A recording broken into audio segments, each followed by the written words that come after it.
Hi guys, welcome to you Kalyan agricultural institute of technology online platform पर।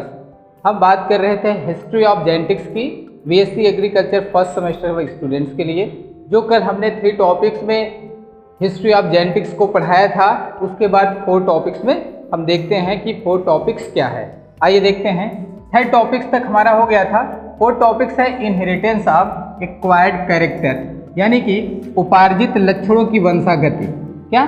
उपार्जित लक्षणों की वंशागति, यानी कि इनहेरिटेंस ऑफ एक्वायर्ड कैरेक्टर। इससे पहले यह सर्वविदित रूप से ज्ञात हो चुका था कि जीवों की उत्पत्ति स्पॉन्टेनियस, यानी कि स्वतः उद्भव ना होता है।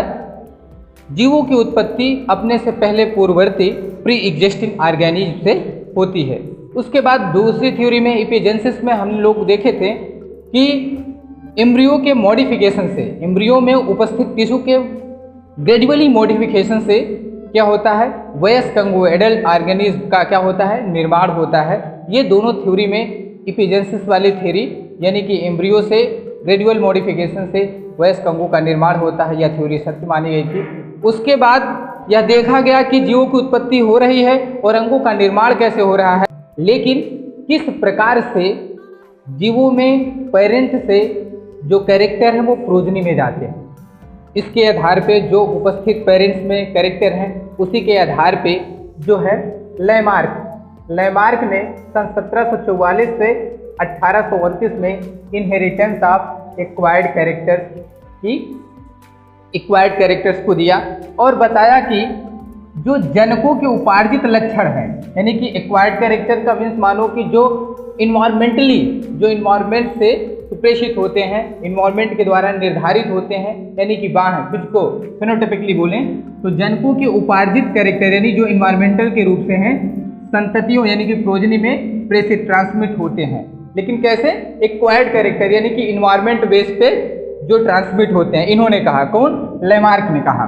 उन्होंने कहा कि जैसे स्ट्रॉन्ग पीपुल जो हार्ड वर्क करते हैं, जिनकी बॉडी खूब स्ट्रांग हो जाती है, उनकी संतान भी क्या होती है, उत्पत्ति जब संतान की होती है तो वो भी स्ट्रांग ही होता है। लेकिन अगर वीक पीपुल है, मनुष्य जो है कि वर्जिश नहीं करता है, कार्य हार्ड वर्क नहीं करता है, उसके आधार पे जो है कि अगर मनुष्य वीक है तो उसकी संतान भी वीक होगी। ये किसका कहना था? लैमार्क का नाम था। इनके हाइपोथेसिस के आधार पे दिस हाइपोथेसिस लैमार्किज्म कहा गया। क्या? इनहेरिटेंस ऑफ एक्वायर्ड कैरेक्टर को क्या कहा गया? लैमार्किज्म कहा गया। और इनकी इस थियरी और हाइपोथेसिस को बोला गया theory of inheritance of acquired character. आपसे क्वेश्चन पूछा जाएगा कि theory of inheritance of acquired character किसने दिया था? तो theory of inheritance acquired character Lamarck ने दिया था। और यह आप जान लो, एक्वायर्ड कैरेक्टर का मतलब जो इन्वायरमेंट के आधार पे, बाह्य तत्वों के आधार पे बॉडी पे जो इफेक्ट पड़ता है, इसकी बात की जा रही है। ठीक है, इसकी बातें की गई है। इस हिसाब से हमारा जो फर्स्ट यानी 4 टॉपिक्स 1 साइंटिस्ट हैं लैमार्किज्म थियरी, वो खत्म हुआ। नेक्स्ट हम देखते हैं थियरी ऑफ ऑर्गेनिक इवैल्यूएशन, यानी कि जैविक विकासवाद। जैविक विकासवाद की थियरी चार्ल्स डार्विन ने दिया था। कौन दिया था? चार्ल्स डार्विन ने। चार्ल्स डार्विन ने वेलिंग नामक एक जहाज पर, इस पे वेलिंग नामक एक जहाज पर उन्होंने कई देशों के महाद्वीपों की यात्रा करने के बाद उन्होंने एक बुक लिखी 1859 में। उस बुक का नाम था वर्जिन ऑफ स्पीसीज। तो पहला क्वेश्चन हो गया कि चार्ल्स डार्विन ने कौन सी बुक लिखी थी सन 1859 में? वर्जिन ऑफ स्पीसीज, यानी कि स्पीसीज की उत्पत्ति कैसे होती है, स्पीसीज की उत्पत्ति कैसे होती है। उन्होंने देखा विभिन्न प्रकार के जीवों की उत्पत्ति विकास यानी कि इवैल्यूएशन द्वारा तथा विकास इवैल्यूएशन द्वारा हुई है। विभिन्न प्रकार के जीवों की उत्पत्ति किसके द्वारा? विकास यानी कि इवैल्यूएशन के द्वारा हुई है। तथा विकास क्या है? तथा विकास मुख्य रूप से नेचुरल सिलेक्शन के कारण होता है। विकास किसके कारण होता है? नेचुरल सिलेक्शन के कारण होता है। उन्होंने विभिन्न इन्वायरमेंट में घूमने के पश्चात देखा कि जिन जीवों की रहने की कैपेसिटी यानी कि एडॉप्टेबिलिटी अधिक है, वह हर प्रकार के इन्वायरमेंट में जीवित रह पाते हैं, अपने आप को रेजिस्टेंट करके उसमें जीवित रहते हैं। जो वीक होते हैं यानी कि इन्वायरमेंट को एक्सेप्ट नहीं कर पाते हैं वो उनकी देहांत हो जाती है। धीरे धीरे इसी इन्वायरमेंट को सहते हुए जो ऑर्गेनिज्म मॉडिफिकेशन होकर के बदल करके नए स्पीशीज का रूप धारण कर लेता है, इसी को कहा गया है कि इवोल्यूशन, यानी कि क्या, विकासवाद, निरंतरता। और यह डिपेंड किस पे है, नेचर पे है, कि नेचर बदल रहा है और उसके अकॉर्डिंग वो ऑर्गेनिज्म जो है कि अपने आप को चेंज करके एडाप्ट हो रहा है। इसी आधार पे इसको नेचुरल सिलेक्शन के कारण होता है। उन्हीं के आधार पे कहा गया थियरी ऑफ नेचुरल सिलेक्शन। तो थियरी ऑफ नेचुरल सिलेक्शन कौन दिया था? चार्ल्स डार्विन ने थियरी ऑफ नेचुरल सिलेक्शन दिया था। अब नेचुरल सिलेक्शन देखने के बाद, नेचुरल सिलेक्शन थियरी इनकी पूर्ण रूप से चार्ल्स डार्विन की आज भी जीवित है और मान्य है, वर्ल्ड में एक्सेप्टेबल है। उसके बाद में इन्होंने एक थियरी दिया कि ICA, inheritance of acquired character, जिसकी बात हमने किया था, इनहेरिटेंस ऑफ एक्वायर्ड कैरेक्टर को भौतिक आधार माना। क्या कहा? इनहेरिटेंस ऑफ एक्वायर्ड कैरेक्टर को भौतिक आधार माना। उसी आधार पे जीवों में, यानी कि पेरेंट से प्रोजनी में क्या है, ट्रांसफर होकर के कैरेक्टर जाते हैं। इन्होंने भौतिक आधार मांगा, पेंजेंसिस।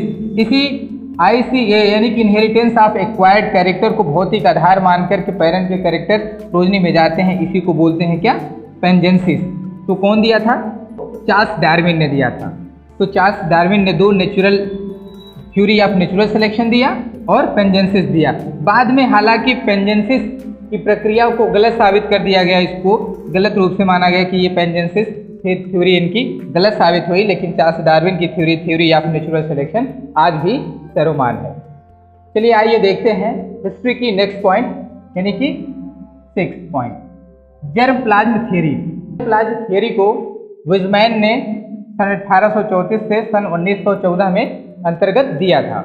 इन्होंने कहा कि inheritance of acquired character, inheritance of acquired character के प्रिंसिपल पर इन्होंने एक्सपेरिमेंट किया। इनहेरिटेंस ऑफ एक्वायर्ड कैरेक्टर के प्रिंसिपल पे इन्होंने एक्सपेरिमेंट किया, उसको उन्होंने निर्मूल यानी कि गलत सिद्ध किया। उन्होंने इनहेरिटेंस ऑफ एक्वायर्ड कैरेक्टर को देखा और कहा कि उसी एक्सपेरिमेंट के आधार पे उन्होंने चूहों की 22 पीढ़ियों तक लगातार उसके पूँछों को काट काट कर एक्सपेरिमेंट करते रहे। उन्होंने 22 पीढ़ी तक देखा और उस पीढ़ी में सभी भी जितने भी चूहों की प्रोजनी प्राप्त होती गई, उसमें किसी भी चूहे पूँछ विहीन पैदा नहीं हुए, सब में पूँछ हुई। उन्होंने कहा कि इनहेरिटेंस ऑफ एक्वायर्ड कैरेक्टर जो इन्वायरमेंटली बेस्ड थी वह पूर्णतः गलत होता है, और पेंजेंसिस थियरी जो चार्ल्स डार्विन द्वारा दिया गया था कि यह इसको भौतिक आधार मांगकर किया गया था, उसके आधार पे ये थ्योरी गलत साबित यानी कि निर्मूल सिद्ध हुई। उसके आधार पे उन्होंने सन 1892 में, कौन, विजमैन ने सन 1892 टिश्यूज को 2 भागों में डिवाइडेड किया। कितने भागों में? 2 भागों में डिवाइडेड किया। एक जर्मप्लाज्म कहा यानी कि जनन द्रव्य, और दूसरा सोमैटोप्लाज्म कहा यानी कि काय द्रव्य।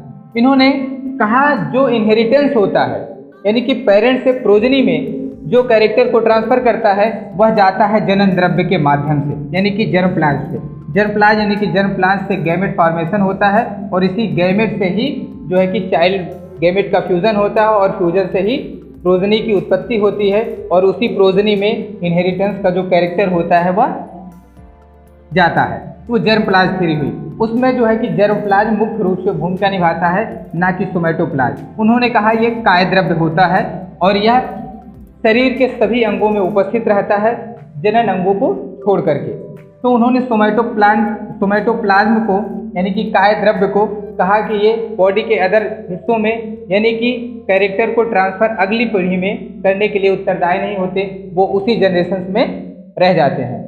और उसी के आधार पे इन्होंने जर्मप्लाज्म थ्योरी दिया, और कुछ एक्सपेरिमेंट और उन्होंने बताए। उन्होंने कहा कि यूनिसेलुलर ऑर्गेनिज्म में हम यानी कि यूनिसेलुलर बैक्टीरिया, वायरसेस आदि में हम जर्मप्लाज्म और सोमैटोप्लाज्म को अलग नहीं कर सकते, ना तो उनको बांटा जा सकता है। और दूसरे शब्दों में उन्हें कहा कि जो एसेक्सुअल प्रोपेगेशन होता है, एसेक्सुअल प्रोपेगेशन होता है, वहाँ पे जर्मप्लाज्म जो यानी कि सोमैटोप्लाज्म जो होता है वो जर्मप्लाज्म का फंक्शन करता है, क्योंकि वहाँ से भी एक नए पौधे की उत्पत्ति होती है।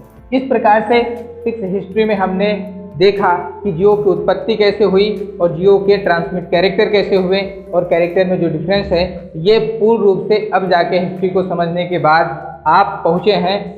जेनेटिक की परिभाषा को केवल एक्सप्लेन किए हैं कि genetic is the science of inheritance and variation. Inheritance, अब तक इनहेरिटेंस हमने देखा, और वेरिएशन इन प्रोजेनी में जो वेरिएशन होगी, डिफरेंटेशन होगा, उसी को हम बोलेंगे वेरिएशन हो रहा है।